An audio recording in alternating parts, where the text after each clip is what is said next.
Hi everyone. तो आज मेरा एसबीआई क्लर्क का एग्ज़ाम था और 10:30 बजे वाली शिफ्ट में था। 6 जनवरी आज। तो स्टार्ट करते हैं। सबसे पहले इंग्लिश स्टार्ट हुई थी, ओपन हुई थी मतलब।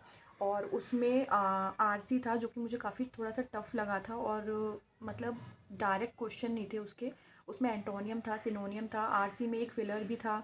और उसके अलावा पैरा जंबल था। तो पैरा जंबल जो है उसका सीक्वेंस मेरा ई सी ऐसे करके कुछ था और मुझे याद नहीं आ रहा, लेकिन ई सी से स्टार्ट हो रहा था। उसके अलावा एक पैच करके था जो कि करेक्ट यूज़ हमें पैच वर्ड का करना था। एक पैच वर्ड था, एक कास्ट वर्ड भी था, एक और वर्ड था जो मुझे याद नहीं आ रहा। उसके अलावा एरर्स थे, फ्रेज रिप्लेसमेंट के क्वेश्चंस थे। और जो एक होता है ना कि मिस स्पेल्ड जो वर्ड होते हैं वो थे। ऐसे मिला जुला के था, बट मेरे 25 उसमें अटैम्प्ट हुए हैं। और मुझे थोड़ा सा मेरे अकॉर्डिंग मॉडरेट लग रहा था मुझे इंग्लिश, क्योंकि आरसी उसका समझ में नहीं आ रहा था। कुछ डोडो करके कोई एनिमल है, तो उस पर बेस्ड था कि उसका उसकी रिसर्च वगैरह इन सब चीज़ों पे बेस्ड था। और जो पैरा जंबल था, तो वो जैसे बीच वगैरह पे जाते हैं और हॉलीडे द हैक करके एक सिटी है, तो उस पे ऐसा करके कुछ दे रखा था।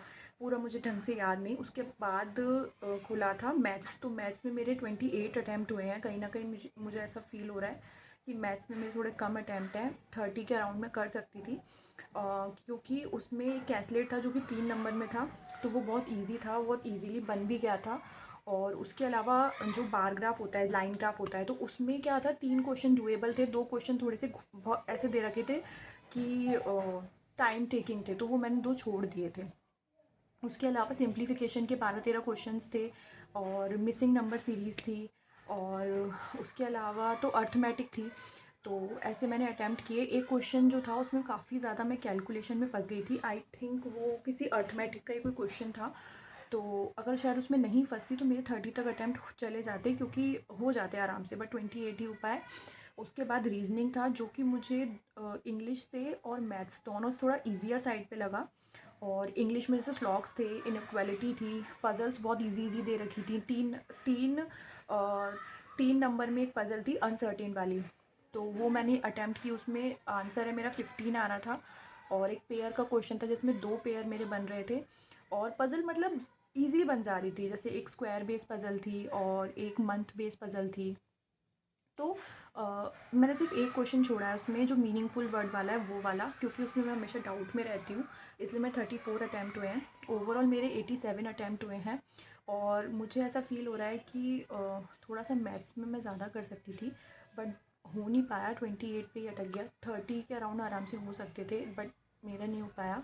अब देखती हूँ इसमें मेरा होता है कि नहीं, क्योंकि अगर ये आईबीपीएस का कोई एग्ज़ाम होता तो उसमें मुझे ऐसा लगता है कि हाँ, इसमें मेरा हो जाएगा और मैं थोड़ा श्योर होती। बट एसबीआई में नॉर्मलाइजेशन ये ऐसा करते हैं कि बहुत ज़्यादा मार्क्स भी कट जाते हैं और बहुत कम भी मार्क्स आ जाते हैं कभी कभी क्या, मैंने तो मोस्टली अपने अपने साथ यही सब देखा है।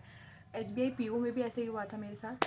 तो श्योर नहीं हूँ 100%, बट फिर भी मैं बहुत ज़्यादा होपफुल हूँ कि हाँ, इसमें हो जाएगा। बाकी जैसा भी मेरा रिज़ल्ट आएगा मैं आपको बताऊँगी होगा या नहीं होगा। और बहुत टाइम बाद मैं कोई ऐसे वीडियो बना रही हूँ। आई थिंक 1.5 महीना हो गया होगा या 2 महीने।